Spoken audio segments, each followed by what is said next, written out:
Let's get this sports podcast party started, all right?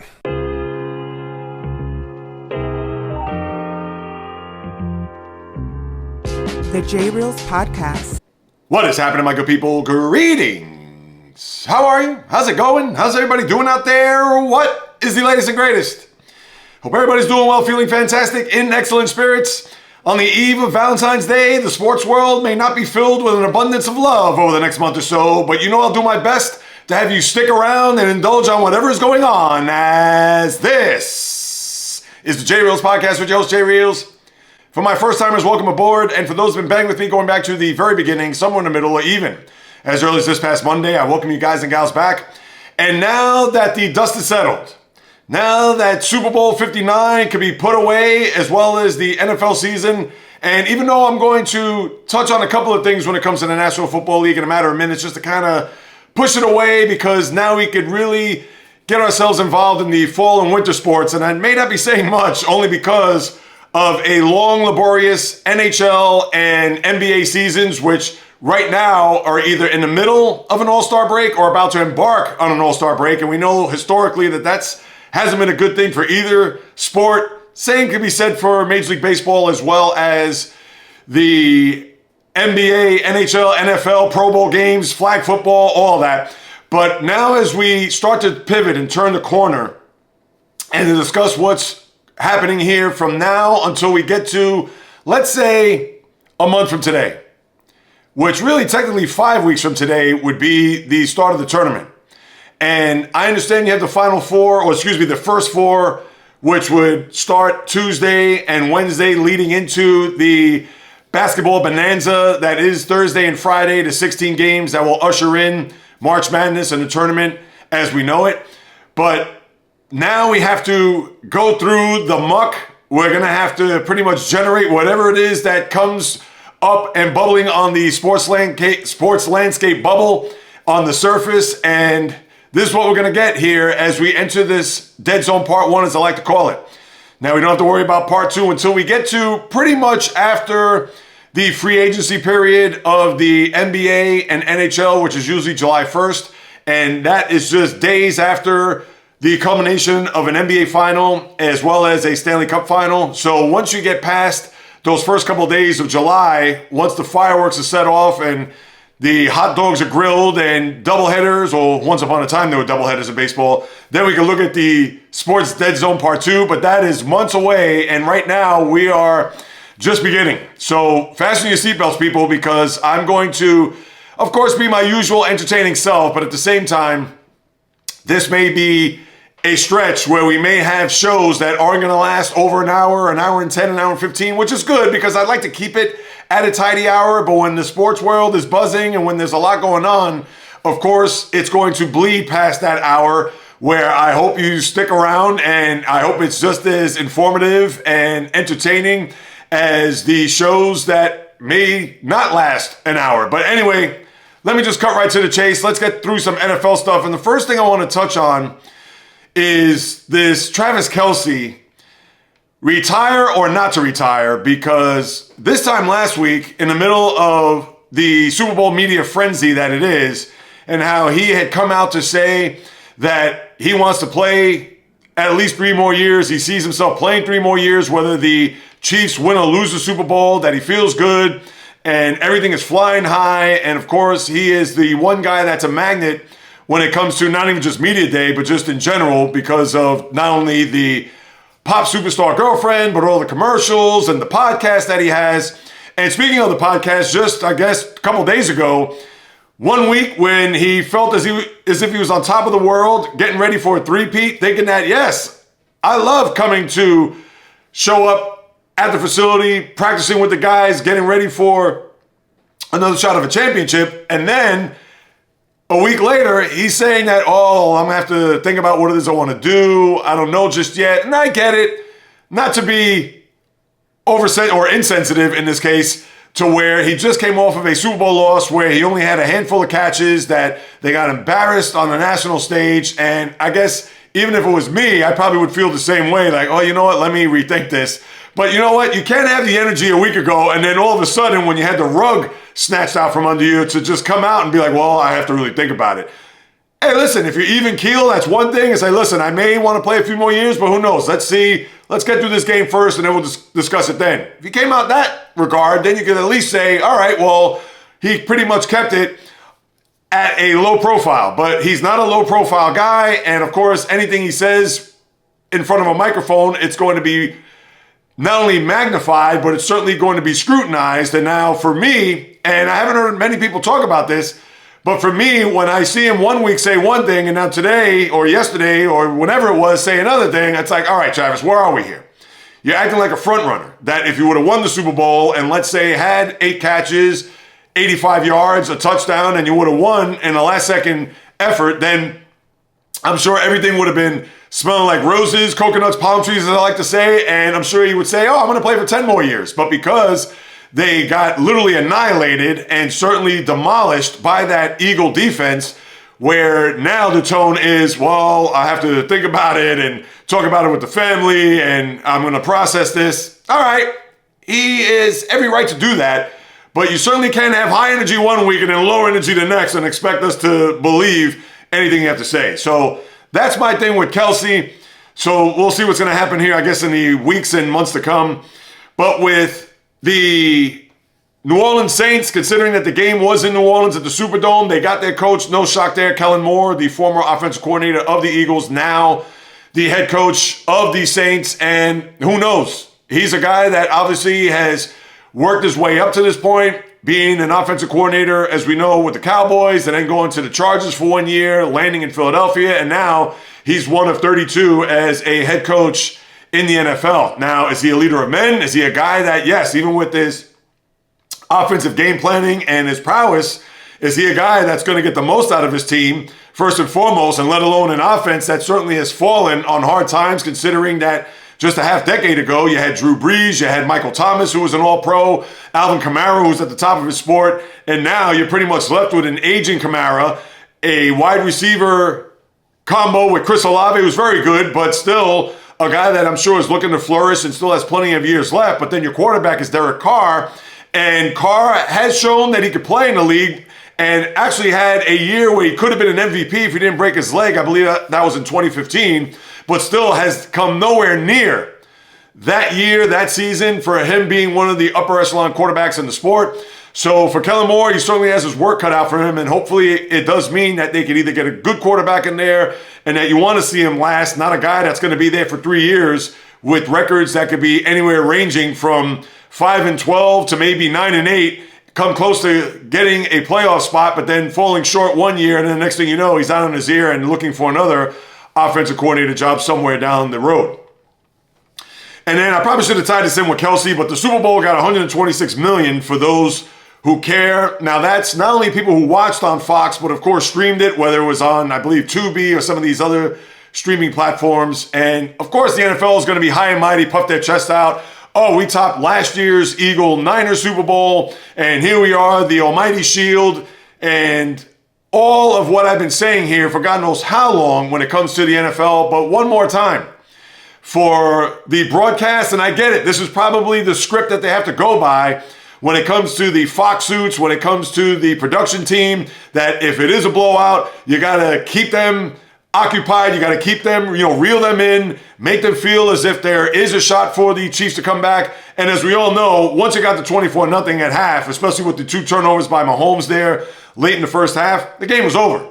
And for Kevin Burkhardt to do the math and try to break down all the permutations on how the Chiefs could get back in the game, and they did get the ball coming out of the first half into the second half and down 24-0, I'm sure there were a lot of people, including Fox, had visions of Tom Brady, who was, of course, in the building and in the broadcast booth, 28-3 against Atlanta once upon a time. And the game was actually on Fox because Buck and Aikman did the game.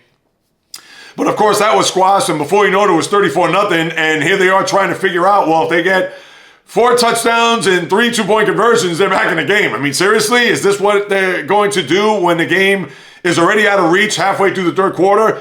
But as I said Monday, and I'll say today, the Super Bowl, no matter where it's played, no matter at what time, no matter what it's going up against, it doesn't matter. You could bring back The Sopranos, you could bring back Game of Thrones, you could watch old reruns of I Love Lucy. Doesn't matter. Nothing is going to match a Super Bowl, especially when you have a bunch of people over at your home, apartment, etc. Or even if you're by yourself. Yeah, maybe if you're by yourself, you say, and if you're a casual fan or you don't really care, you'll go ahead and watch something else. But really, so the handful of people that are going to do that, that's what the NFL, they're going to be shivering in their boots to think that, we don't want to lose that guy. Doesn't matter. You got 126 million that even if people did happen to leave at 34-0, it's not as if you're going to be crying wolf that, nobody really watched the game. So I don't want to hear from the NFL as far as that. They can talk about that all they want. But so anyway, I digress.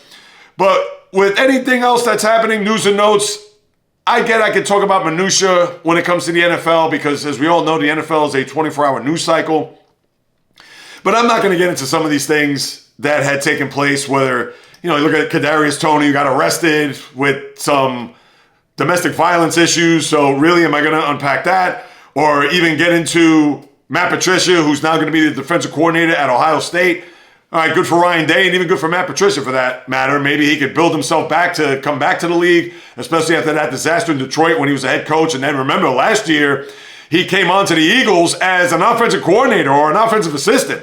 Here's a guy that has defense written all over him, and now he's coming back as an assistant on an offensive side of the ball. Made no sense. Or even the words that Dak Prescott said, giving the props to the Eagles, but that's going to be us next year. I mean, seriously, I can't get into all that. So as far as the NFL, as I mentioned on Monday, good riddance, goodbye. We'll see you come the NFL draft, or really, let's say the middle of March when the season opens up and all the free agents to be and what's going to happen there. So I guess at this time next month, we'll unpack the NFL, but right now we'll put it on ice and move on to other things. Now, I'll lace up my high tops to go through the association and also college basketball for that matter. As far as the association, now we're on the cusp of another All-Star weekend, and they've tweaked it. They've now adopted another format because as we've seen here over the last pretty much decade, these players do not care. It's a three-point shooting, layup line, slam dunk in-game contest that to the likes of yours truly and a lot of other people, maybe for the 25-year-old, they will want to see games that are in the 190s or points that are scored in the 200s. But not to say that it has to be tooth and nail game 7. I'm not expecting that. But can we have a little bit of competition, competitiveness between the players there to show that A, they care, B, that they're not going to get hurt, and C, yes, if it's a fast break and it's a 3-on-1, do I expect them to try to defend and stop? Hopefully it's not a matador contest where they're just going to wave the red cape and olay it. But you would think that, hey, if you're going to have Giannis coming down the lane and you're Steph Curry, like he did that one time where he just laid on the court, I understand it's entertainment, I understand it's an exhibition, but come on, don't make a mockery out of the game.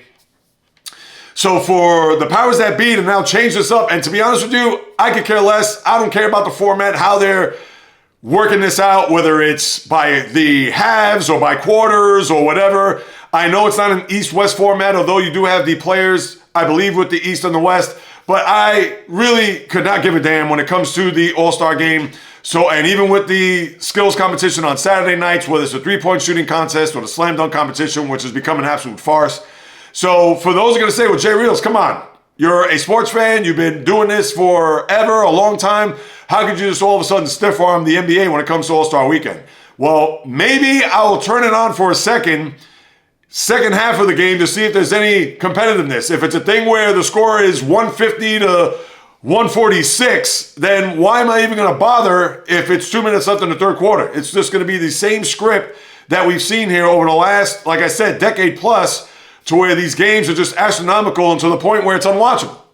And that's just not me picking on the NBA. That's the same for Major League Baseball, how those games are usually 3-1, 4-2, and it's pretty much in and out. For the NHL, and I'll talk about them in a moment, how they've tried to tweak their All-Star game format. And for me, it's the same deal. Can't get into it. On top of the Pro Bowl games, now it's a flag football game, and even prior to that, where guys don't want to get hurt, and it's a thing where it's tackle football. So you think that after having a few weeks off of the regular season, or teams that were in the postseason and they were out, whether in the wild card or even in the divisional round, how they're going to go and suit up for this game and start tackling one another, and no. And then, of course, turning it into flag football. Again, flat out disaster. So I don't want you to think that, I have a vendetta against the NBA in reference to their All-Star game. I just have zero interest. So as it is right now, with the schedule wrapping up tonight in the NBA, and you've had a bunch of games here throughout the course of the week, nothing really to go crazy about. I know the Knicks won a wild game in a high-scoring overtime affair against the Hawks last night, 149 to 148, where Karl-Anthony Towns had 44 points, rebounded from that putrid performance against the Celtics on Saturday night where he went 9-9, 9 points and 9 rebounds. But besides that, there really isn't anything else. I understand we can talk about Luka's performance there as he is now ushered in as a Laker, where he scored 14 points in 24 minutes. And for Luka, as we talked about, even going back to last week with the trade, etc., and one of the things that I brought up is with the LeBron and Luka tandem, can the Lakers be even that much more dangerous knowing that the big man Anthony Davis is not there and that they do lack some size there in the front court, despite the fact that they brought in Alex Len from Sacramento, a guy who's bounced around all over the place over the last decade or really the last dozen years. And for this Laker team, if Luka, which you would think he's going to try to be in the best shape and get his body right, knowing that he has a guy that is literally a T1000 cyborg and one LeBron James, not to say that he has to come close to matching what he does on a day in, day out basis, but for Luka, knowing that he has, I don't want to say a new lease on life, but considering with all of the rumors and the talk about him, whether it's drinking too much or his diet isn't as strict as it should be and having all these nagging injuries crop up, whether it's the calf or the hammy or the knee or whatever it may be.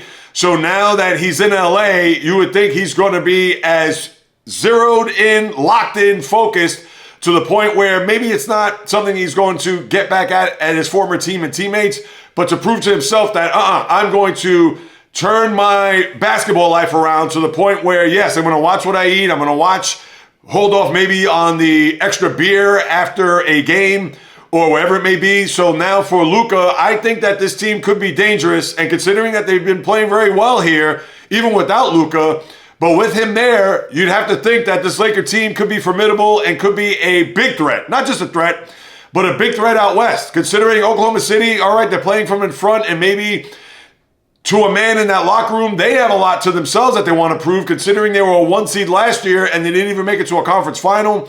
And then you have the two young upstarts with Houston and Memphis trying to make some hay and say that they belong with the Denvers, the Lakers, even the Clippers for that matter, just an older veteran team. I'm not even going to include the Warriors right now because they're hovering at the bottom there of the play-in scenario. Even Phoenix for that matter, who's on the outside looking in. So when you have those young teams that are trying to fit in, including those top three, and Minnesota, of course, as we know, has taken a step back, although they're hovering in that 7 through 10 range. But the Lakers, to me, they're a team that they're going to get the attention even more so now with Luka there, and they're going to want to see how that's going to play out between the all-timer in LeBron and the player that could be an all-timer in Luka Doncic. So I think that the Lakers are going to be dangerous. Now, I don't know what that means come April, May, and June, but I would not be surprised when it's all said and done, they end up being a 3 seed. Could they even be a 2 seed? Considering that Houston and Memphis could come back to the pack a little bit, I could see that. And Denver, who's also played well too, you can't forget them. I think that they're also going to be a tough out, considering Jamal Murray last night, what did he go for, 55 in a win? Who did they play against? I got to look that up, but he did have 55 and did have a monster game, and knowing that the Nuggets are just 2 years removed from a championship. So for them, and it was against Portland, now that I pull that up. So for the Lakers, let's see how that's going to play out with those two. And then you had, speaking of the Suns, Kevin Durant eclipsed the 30,000 point mark of his career, the 9th player to do so in NBA history. And it's interesting because we all know Kevin Durant's an all-time great. The guy's 7 foot, has handles like a point guard, shoots like a 2 guard, and plays a game unlike anything we've ever seen. Now, people could say, what about Dirk Nowitzki, JAYREELZ? Well, yes, Nowitzki is 7-footer, drain threes, but come on, the handles. And even though Nowitzki could get his shot off against anybody, considering he was also 7 foot, but again, it's the handles, breaking the guy off the dribble, creating his own shot. Certainly, Nowitzki did not have that type of game in his repertoire, where we all know that Kevin Durant does. But the polarizing thing about not necessarily just Durant as a person or even as a player is his career. Because you have to factor that in. You have to put that into play because for Durant, who is an all-timer. Now, you could argue whether he's top 10 because of his size and his capability of playing pretty much three positions. Not to say he's a center, but he could play 2, 3, and a 4. Not to say that he is a shooting guard, but he has the skills to possess of a shooting guard. Obviously, he's a 3, but he could also play the 4 because of his length. But for him, after leaving Oklahoma City for the first bulk of his career to go to Golden State, we know what happened there, not to rehash all that. But then after winning 2 titles, going to 3 NBA finals, and winning 2 MVPs in the process as far as the finals are concerned, and then he goes to Brooklyn, as we all know. He was a toenail away from going to a conference final, and who knows if they would have made it to an NBA finals for a Brooklyn Net team that had himself, Kyrie Irving, and even brought in James Harden after that. And we all know that that was an experiment that just imploded. But then for him to want to get traded, then rescinded that, and then asked to get traded again before he gets shipped to Phoenix. And what happens in Phoenix? He loses in a conference final to Denver, gets swept by the Minnesota Timberwolves in the first round. And now this year, they're on the outside looking in as far as even the playing scenario. So for Durant, who's had this decorated career as far as what he's done on the court, but his legacy as far as what he's done, and yes, you can't take away the championships or the MVPs, but smack in the middle of that greatness, and you have to include Oklahoma City because he was great and built himself up to get to that point to where he was a champion in the Bay Area. But what you have after that, let's face it, has been a flat-out disaster. And I understand that may be strong, and I understand that maybe, well, JAYREELZ, come on. That is just way too much to say about a guy who is probably a top 20 player all time. But we can look at the back of the basketball card and the 4-time scoring champ in the NBA, and he's averaging, 27 points a game, and he's 36 years of age. And yes, nobody is knocking his skill. But when we're talking about his legacy, and we're talking about what he's meant to his teams and to the game itself, where he had to leave Oklahoma City, a team that was still on the come up and was this close to beating the Golden State Warriors, as we know. And I know here I am rehashing history, but here's a guy that had to go to a team that was already loaded, win a couple of championships there, left there to go to Brooklyn, didn't even get to a conference final, and now here he is in Phoenix, and with Devin Booker and even with Bradley Beal as his wingman, they have done absolutely squat in the playoffs. And even this year, after a 9-2 start with Mike Budenholzer, a guy who won a championship in Milwaukee, and I even thought to myself, maybe I was a little bit too ambitious with that pick as the Phoenix Suns. I picked them as an under this year. But right now, I'm sitting pretty because that team is barely 500 and is a team that literally is going nowhere. And you have to wonder whether or not M.A.S.H, the owner, is going to have to trade this guy with one more year left, knowing that he has an expiring contract. This has not worked out, and even though I know he has the new owner syndrome, my shiny new toy, look at who I have on my team, and here he is want to floss and show off, but what does he got to show for it? A big, fat, giant goose egg. So listen, people, I got nothing against Durant. How can you not love what he's done throughout his career as a player, so on and so forth, but you got to call it like you see it. I'm sorry. So no offense, KD, but that is the deal. So that's pretty much what you have in the NBA. I'm not going to get into, what was this, Tristan Thompson last night. He had that late dunk against the Raptors. I mean, seriously, Tristan Thompson? I know he's won a championship, but please. I'm not going to go there. And I know the Kings, they've added Markelle Fultz. Remember, he, number 1 pick there, 2017, the draft of Lonzo Ball and Jason Tatum right behind him. Just goes to show you how shrewd Danny Ainge was, flip-flopping picks to where the Sixers drafted Fultz, and with the shoulder injury and all the maladies that he's had throughout the course of his career. And yes, he did have that 5-year window in Orlando, where he actually played pretty well and had his moments, but certainly as a number 1 overall pick has not. And it's mostly injuries. You can't call him a bust in that regard. And I understand that you have to play in order to show whether or not you're worthy of being a number 1 overall. But he's not a guy like Michael Olowokandi, who was a number 1 pick overall, or Anthony Bennett, who was a number 1 pick overall, and amounted to absolutely nothing as NBA players. More so Bennett than Olowokandi, because Olowokandi bounced around Clippers, even played for the Celtics, and I believe a couple other teams. But guys like Bennett And I understand there may be weak drafts that year, but for Markelle Fultz, unfortunately, just a terrible string of bad luck for him. But he is now in Sacramento, who fills in those shoes of De'Aaron Fox, who, as we all know, went to the San Antonio Spurs. But other than that, as far as what's happening in the sport, now, mind you, on Monday's podcast, I'll talk more of a first half. I understand we're way past the first half overview of these teams. A little surprise, disappointment type of angle and what we could see for the second half, which I'll do on next Thursday's podcast. So a little first half recap there on Monday, and then on Thursday, I'll do a second half because even though there's a makeup game, I believe next Wednesday or this coming Wednesday, now that we're here on Thursday, but with the season in earnest or the second half starting next Thursday, I'll have a look into my crystal ball as to how the final 2 months will unfold. Teams trying to make it into the postseason, teams that have been playing well, will they come back from the pack? Is there a team that's going to surge here over the course of the last 2 months of the season to see whether or not that they could get themselves in good standings as far as jockeying for position in the playoffs? I will have all that over the next 2 podcasts, so you definitely want to stay tuned for that.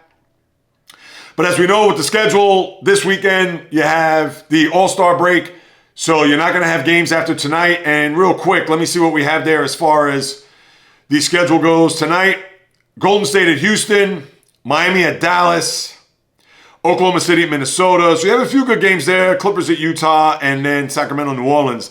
That is your slate. Only the one game, Oklahoma City at Minnesota, is on TNT, so you got that to look forward to. But besides that, you have the All-Star, which, like I said, they're breaking it up here with the teams led by various coaches, whether it's Kenny Smith, Charles Barkley, Candace Parker, and Shaquille O'Neal. So you have the TNT inside the NBA booth or inside the NBA crew that are going to manage or be the head coach. And again, it's gimmicky. We understand they're trying to tweak it, as I mentioned a little while ago. So that's what you have there. So no games to really get into. But as far as the latest and greatest in the sport, Cavaliers have bounced back nicely, winning 4 in a row ever since losing to the Celtics last Tuesday.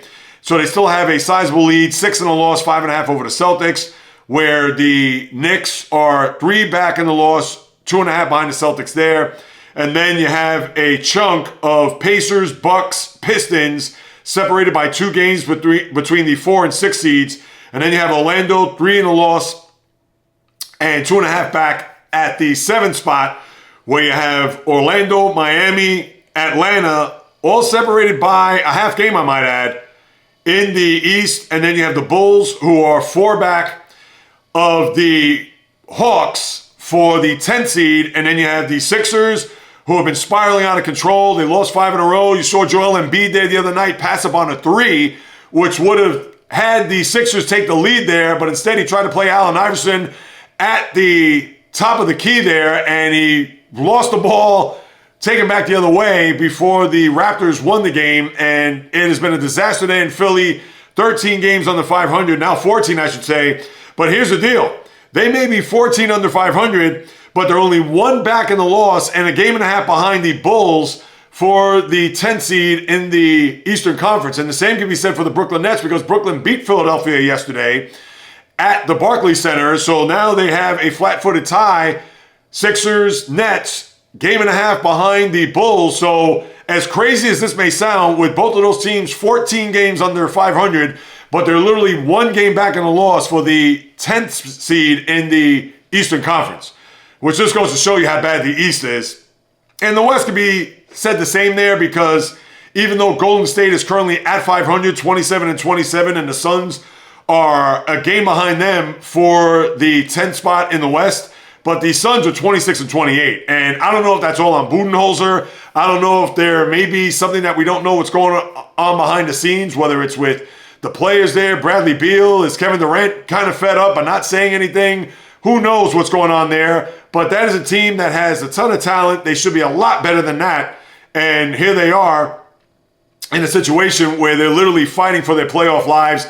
I get it. They played 54 games, so they're now 2/3 into their season with still 28 left to go. But that is just a flat-out embarrassment there in the Valley of the Sun, considering the amount of talent that's on that team, that they're a game under 500, or excuse me, 2 games under 500, and have underachieved big time. And right now, I can honestly tell you right then and there, not even getting to Monday's podcast, they have to be the biggest disappointment in the league. I mean, there isn't any other team that I can look at right now that is. We could say the Sixers, but they've been just decimated by injuries, and I understand you can't use that as excuses, but with Embiid being out and him not being 100% healthy, same for Paul George, etc., at least they have that baked in as far as the reason why they're 14 games under 500. But even with Durant in and out of the lineup, I get it at times, but they still should not be 2 games under considering Devin Booker has played a ton of games in this season. But out west, we talked about OKC, we talked about Memphis. Now the Nuggets have won 8 in a row, so you have to wonder whether or not they're going to be a team that could get that 2 seed. And I talked about this a little bit on Monday, but they are currently a half game behind the Grizzlies, 1 game back in the loss. Oklahoma City, similar to, I would think, Cleveland as well. They're going to have the 1 seed in each of their conferences. Right now, Oklahoma City, they are 9 in the loss ahead of Memphis, so they can pretty much put their feet up and they'll have the 1 seed on lockdown. But then you have Memphis, Denver, followed by the Rockets, who are a game behind in the loss of the Nuggets, game and a half behind them. Lakers are a game in the standings, but they're tied at 20 losses, where the Lakers have 2 games in hand, so that bodes well for LA. And then you have the Clippers, who are 3 in the loss behind the Lakers. That rounds out your top 6. The T-Wolves, they are 2 in the loss, but a game behind the Clippers there for the 6th seed, followed by Dallas, Sacramento, and the Warriors. Now, Minnesota, Dallas, Sacramento, and the Golden State Warriors, they're all separated by 2.5 games. And then you want to say 3.5 if you want to throw in the Suns. Be my guest. And as we all know, Dallas, you still have a lot of controversy surrounding this trade because even Kyrie has had to kind of temper it with the fans. Not necessarily that we've seen video or there's been proof of that, but even in some of his comments where he's just trying to tell the Maverick faithful that just to stick by us, and with now Daniel Gafford out with a knee sprain, to go on top of Derek Lively out, to go on top of Anthony Davis out. And I'm not going to say that the sky is falling in Dallas, but considering that Davis, even with his return there the other day where he had 26-16, 7 assists and 3 blocks, had to leave the game and now is out a month with an adductor injury. I mean, if I'm a Mavs fan, I'd still be furious. And this is something that the fan base is going to have to deal with now for the next decade. Because with the age difference between Davis and Luka, and I talked about this Monday, I talked about this last week, this is not going to bode well for Nico Harrison unless they win a championship in the next couple of years. Because if they win a title, and forget about what the Lakers do, but because they needed size and because it was said in the press conference that the reason why we needed to change it up is because we needed some defense, which in essence is telling Luka that he's a terrible defender. And of course, they talked about the culture, and I guess him being a part of that culture wasn't going to be good for the Mavericks moving forward, despite the fact that he did take this team to a final last year and beating the Mavericks, I'm not going to say single-handedly, but had a couple of games there in Minnesota where he pretty much beat them, especially the 3 over Rudy Gobert by Luka in, what was that, I think, game number 2. So for this fan base and for Kyrie, who's now the de facto leader of this team, he's going to try to take this fan base off the ledge here and see what he could do to try to deliver this team at least back to a conference final. Because anything short of that, and really an NBA final considering they went to a final last year, but that is a story that obviously is going to be ongoing at least through the end of this year, and it'll even be worse if the Lakers go further. And could you even imagine? Now, I don't think it's going to happen unless the Mavericks all of a sudden springboard themselves to, let's say, a 5 seed, and let's say the Lakers get the 4. Could you imagine a first-round matchup between the Lakers and Mavericks? That would be theater at its highest level. Not only with the players and all the cast of characters that are obviously a part of this thing, or would be a part of this thing if it were to happen, and talk about that being a cruel joke to the Maverick fan, but boy, that would probably be one of the most anticipated first-round series that the NBA will have ever seen, if that's going to be the case.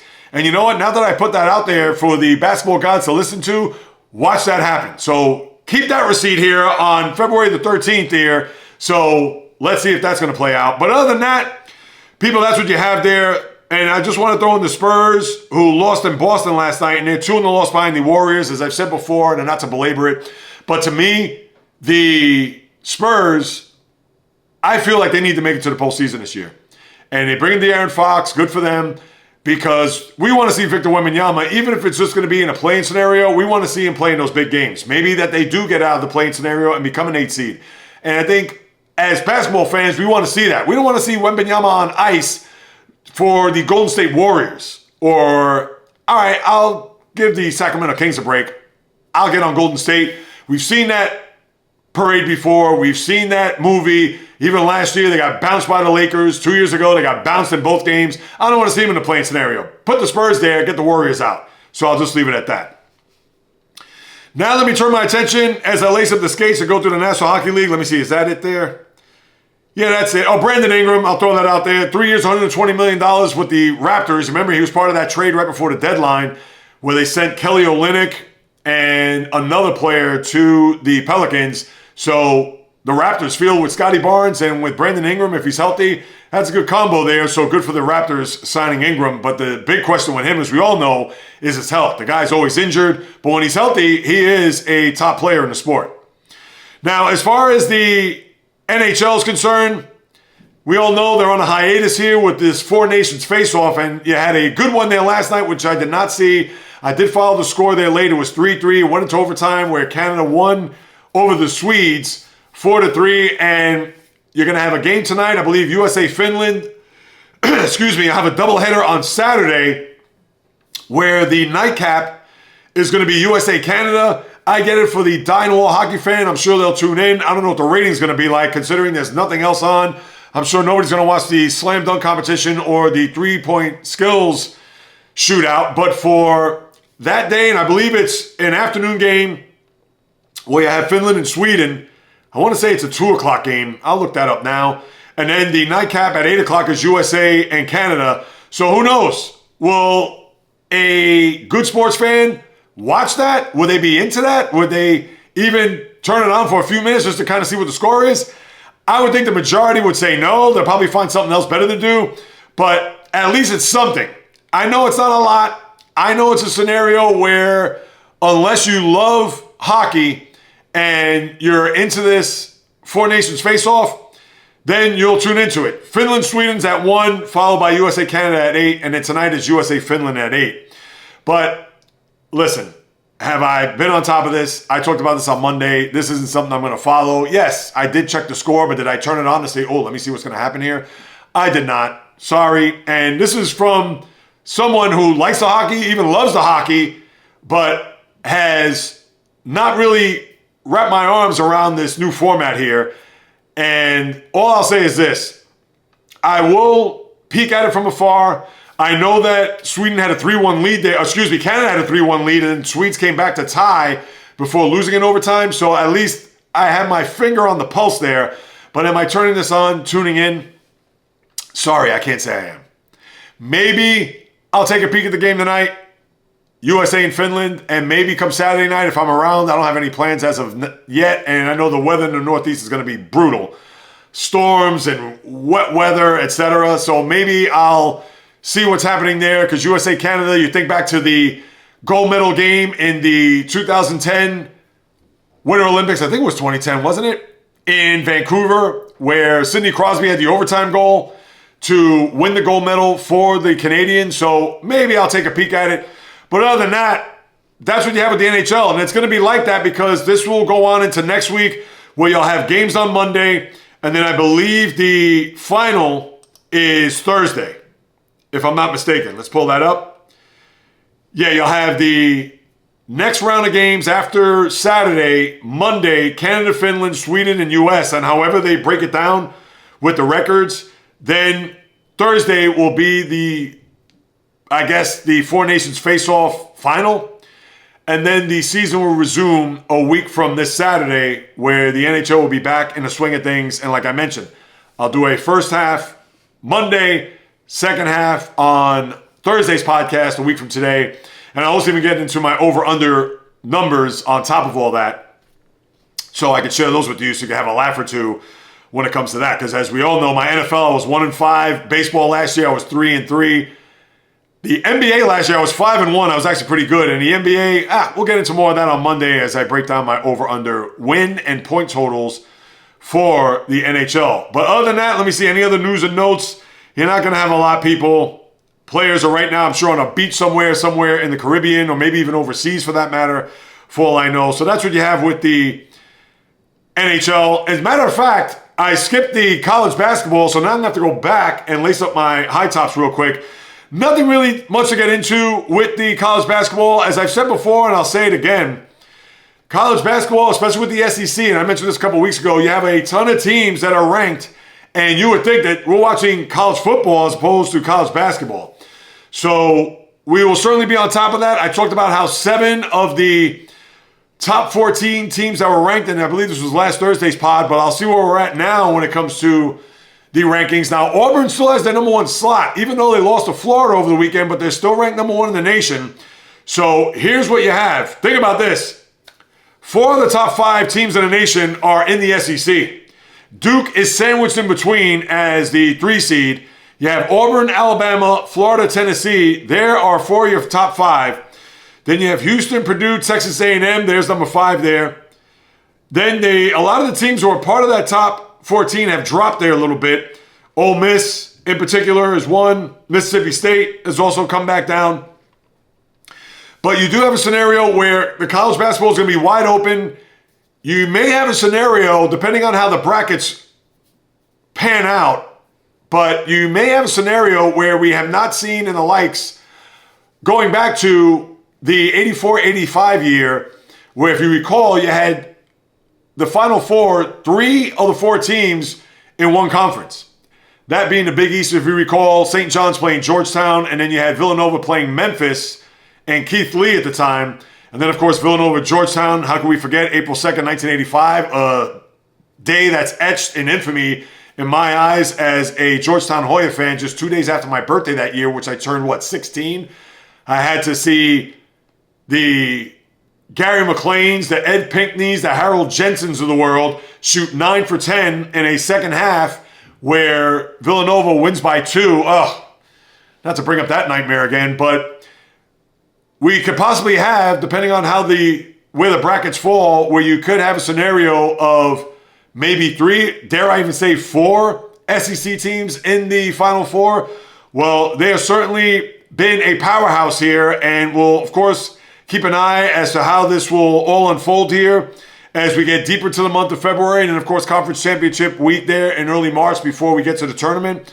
And for the SEC, I mean, what more can you say? This has been, I'm not going to go as far as saying a shock, because we know that these teams have been very good over the years. Auburn making it to a regional final. And we've seen, Alabama pretty much do the same, Tennessee, teams like that who have played very well here. But overall, with the sport, again, we're going to get into the teeth of things. St. John's now moves up to 9. Remember, we talked about St. John's there on Monday. So now they are ranked in the top 10 for the first time in forever. So kudos to them. And even though with the loss there by Auburn, they're still number 1 in the country. Now with UConn losing, they're out of the top 25. They're still going to make it to the tournament, we would think.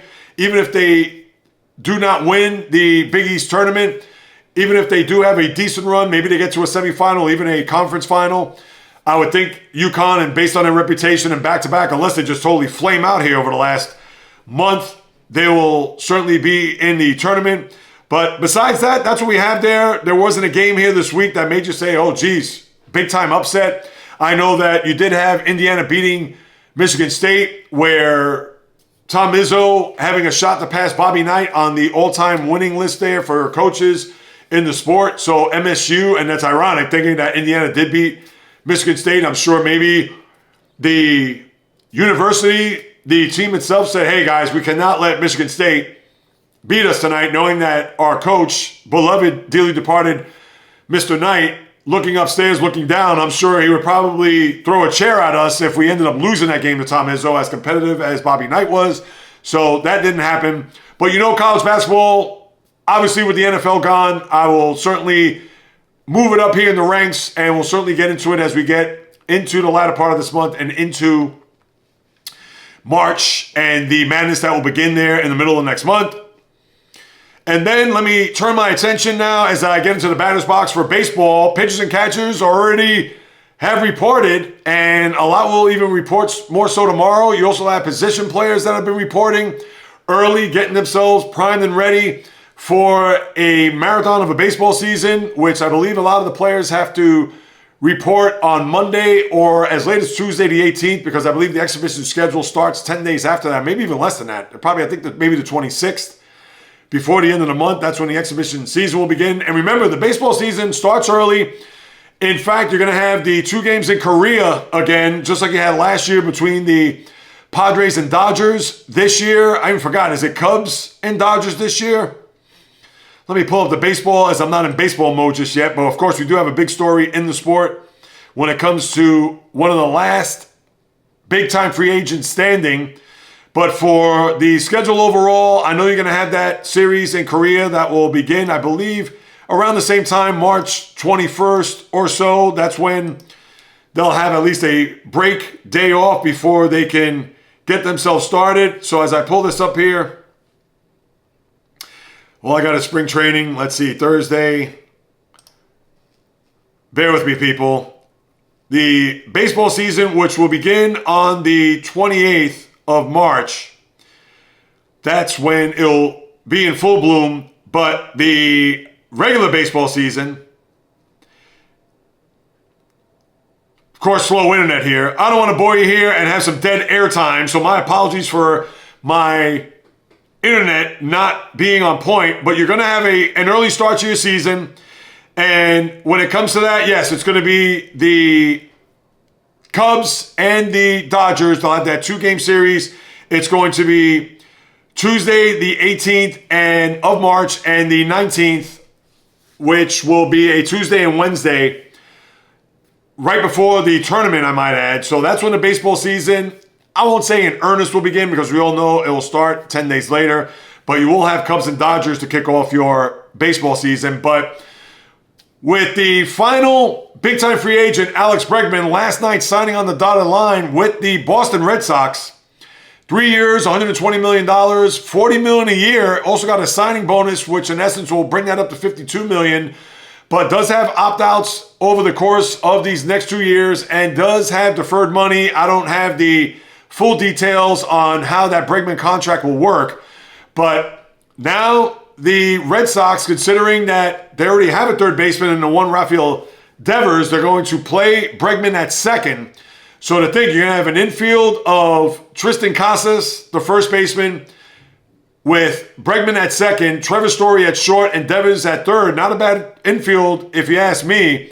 But let's see. Bregman, who has very good numbers at Fenway throughout the course of his career, OPS well over 1,000, 7 home runs, big-time batting average. So with the monster in left, and you would think even at 31 years of age, and I get it, he's making $40 million this year, which is a lot for a position player. Not too many position players are making that much, and that's not including guys like Shohei. I'm talking about pitchers here that are making even close to that. We know Garrett Cole's making $36 million, and some of the other pitchers that are making a boatload of money. But for Bregman, that was a very shrewd signing by the Red Sox to bring him on board, especially this late as spring training has pretty much begun. And I think the Red Sox, that is one that, hey, they're going year by year with. Yes, they're paying Bregman a ton of money here with some opt-outs. A little bit dangerous, although he's 31 years of age. And from some of the reports, he had offers from other teams, 6 years, $175 million, which they poo-pooed at. They said, we're not going there, which I found a bit surprising. Maybe they thought they were going to get something along the lines of a $200 million contract or somewhere in that vicinity, where we've seen Willie Adames, another third baseman, got 7 for $175 with the Giants. And even though an offer like that was brought up to Bregman, but said to himself, and of course with his agent in a one, Scott Boras, said, we could certainly find better. Well, all right, they may have the annual average being pretty high, but they certainly didn't get the amount of years on the contract that they would love. But you know what? This is the climate, and this is what they're going to have to deal with. And let me pull up what the other offer was, because when I saw that, I almost fell out of my chair. where the Tigers offered a 6-year, $171 million deal, which was 1 year less than the Diamonds, but more money. And it would have gotten him over $30 million netted on average, over $30 million a year. But said no way. I guess maybe he didn't want to play for the Tigers, considering that even though they made the playoffs last year and they bolstered their rotation to go along with Tarek Skubal by bringing in guys here late. I know Alex Cobb was one guy who's going to be on the IL to start the year. But they also brought in another pitcher of note, which I thought was good for a Tiger team that is going to hopefully have another good run in them to make it back to the postseason. But for the Bregman and his camp, they said, so now he's going to go to Boston to reunite with Alex Cora, who was a bench coach, as we all know, in 2017. Part of the whole scandal there, as we know, when they won the World Series during that year. But for Bregman, I thought, and the Red Sox, that's a good signing. It's only 3 years. I get if he has a bad year this year, who knows? He probably won't opt out, so you got to bring him back next year. But let's say if he has a killer year next year and he says, I'm going to forego my last year. Listen, I thought good contract. I get he's making a lot of money, and he wasn't going to settle for anything less, but it's only 3 years. And he is 31. He's not 34, 35, where you're really rolling the dice on a guy like that. So that's what you have with the Bregman scenario. Now, I was going to get to Anthony Rendon with the Angels. Now, the Angels also signed Kenley Jansen 1 year, $10 million to be a part of that bullpen. But for Anthony Rendon, listen, I get it. You've had all these injuries since he signed that big time, 7-year, $245 million contract. But the guy's averaged 50 games a year, not including the COVID year. And for him to not stay healthy and to also have a catty attitude, and now that he has to have hip surgery to where he's going to be out a significant amount of time, there is not a timetable. It's not as if he's going to be out a month, 2 months, 3 months. And for this player who came off of a World Series in 2019, leading into his walk year where I believe he hit 34 homers, 120 some odd RBIs, and got the big bag. Deserved it. Rightfully so. And here he is now going into his 5th year. Or let me make that sure I got that right. 6th year in his contract. So he has 1 more year left. And he has absolutely done nothing. Zero. It's not as if in those 50 games that he's averaged a year, he's put up big time numbers. He has not. And for an Angel team that has not been able to get out of their own way pretty much since the time that they made it to the postseason in 2014, where they got swept by the Royals, and where Mike Trout was 1 for 14, and that one hit was a home run, but he struck out 1,000,000 times. Since then, other than some Shohei Ohtani magic, they have done squat. And think about this, whether the big contract of Mike Trout, although he's had productive years and MVPs, but now, over the last few years, he's gotten the Anthony Rendon bug. Hate to say it, but let's call it like we see it. On top of Ohtani leaving, on top of the contract that Albert Pujols signed, now dating back to 2011, but certainly had good years, productive years, but not Hall of Fame years that he did produce in St. Louis. Josh Hamilton, remember him, the big stick from Texas when they signed him to a 5-year, $125 million deal? How did that work? How did that turn out? Turned out to be nothing close to his days when he was an MVP as a member of the Rangers and went to back-to-back World Series. Nothing close. And pitchers like C.J. Wilson, who they signed to big-time deals and didn't pan out. And it has just been a unmitigated disaster, an abomination there in Orange County, to where Artie Moreno, who wanted to sell the team at first and decided not to sell the team, obviously didn't re-sign Shohei. Shohei goes up the 5 freeway, wins a World Series and another MVP to boot. The Anaheim Angel franchise is just, I mean, you can't even make it up. And I'll just leave it at that. And the Rendon contract has to. And we could talk about all the bad contracts, whether the aforementioned Josh Hamilton, Albert Pujols. Let's talk about all time. The Yankees, Jacoby Ellsbury. We could talk about, to a lesser degree, Jason Bay with the Mets, 4 years, $66 million. But again, not that he was expected to come in and be the savior. But there are a plethora of, look at Jay Hayward, 8 years, $180 million when he signed that deal with the Cubs. And there he bounced around Dodgers, and now he's with the Padres, I believe, for 1 year, or wherever he signed. Cardinals. I think he signed with the Cardinals with that big contract. I mean, absolute zilch. But this one has to take the cake. 7 for 245, and he has not been able to stay healthy.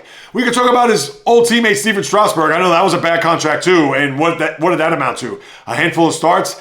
That goes up there. But Rendon, he had no injury history to boot. Maybe some nagging injuries here and there where we know Strasburg had Tommy John surgery. He had to come back from that. And yes, he did have a good career, won a World Series MVP. But then on top of that, it was nothing for Rendon. I mean, let me get off that. This is what happens, people, when you have a slow sports month and we get to that point of the sports dead zone. Here I am talking about and breaking down the contract of Anthony Rendon. I mean, it's newsworthy. I guess you got to talk about it because of his health injury and his history. But now let me pivot. Let me conclude here with the Super Bowl of racing that is going to take place on Sunday at the Daytona Speedway, the Daytona 500. And now people are going to say, wait a minute, JAYREELZ is going to talk about racing? Auto racing? What? I know every last Thursday of May, he'll discuss about the Indianapolis 500 and what it meant to him as a boy, so on and so forth. Yeah, the Daytona 500 meant nothing to me as a boy, but I will say this. We understand it's a huge event.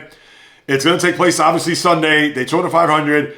I don't know. I couldn't even tell you if these guys fell on me. Who's the favorite? Who's the guy that could possibly win this thing?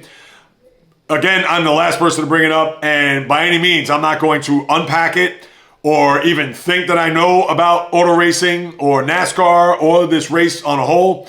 But if anything intriguing, or if anything, it's a nose to nose, it comes down to the wire type of race, or there's some controversy. I believe last year, off the top of my head, they had to postpone it because of rain, and to me, that puts a little bit of a damper, no pun intended, on it, because that is meant for a Sunday. Everybody flocks to the speedway to watch it, and if it does get postponed, and I couldn't even tell you what the weather's going to be like in Daytona this weekend. But yes, am I going to discuss it soup to nuts on Monday? Absolutely not.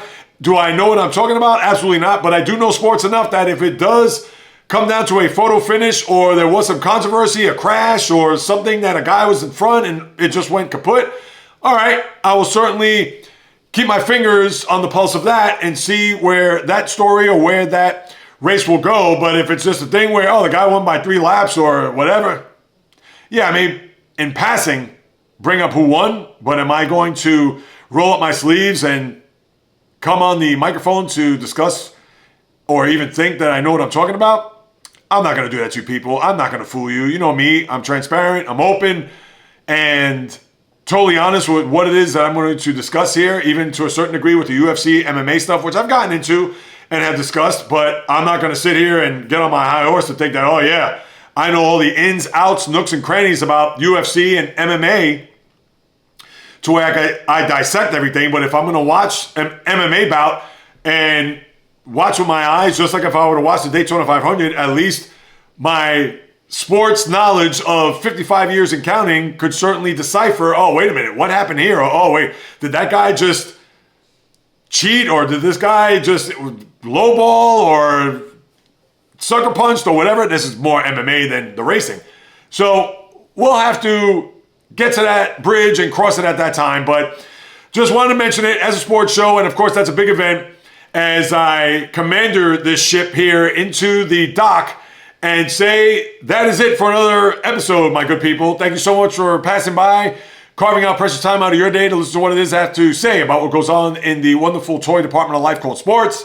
And if you haven't done so, please subscribe, rate, review on all available platforms. Of course, Apple, Spotify. Also video on Spotify too for those Spotify users. The YouTube channel at JAYREELZ, where of course you could see not only my daily shorts about what happens in the world of sports, get my quick 1-minute hot takes, but of course the podcast in full bloom, wild and free there on YouTube at JAYREELZ, of course.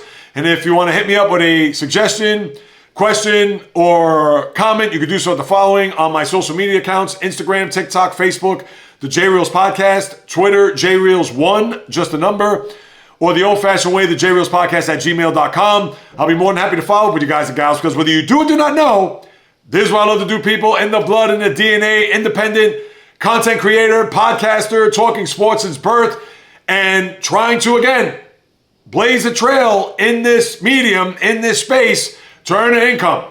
And Lord knows, I've been doing this for now well over a year, independently, and I've been doing this for almost 7 years. And of course, programming note, the 7th anniversary of the podcast coming on March 1st. More details to come on my aforementioned social media accounts, of course, on my YouTube channel. But I'm not going anywhere, people, as long as I'm alive and breathing, to sit in front of this camera and microphone to share my unbridled passion, fire, fury, energy with my thoughts, opinions, critiques, praise, analysis, feelings on anything and everything that happens on the world of the diamond, ice, gridiron, hardwood, golf course, racetrack, tennis court, boxing ring, octagon, you name it. From my lips to your ears, from my heart to your soul, from where I am to wherever you are, the JAYREELZ podcast always comes correct, direct, and in full effect. From the South Bronx to South Beach to South Central to South Pacific and all points beyond, peace, love, and God bless everybody. And until next time on the JAYREELZ podcast, on the foot, baby.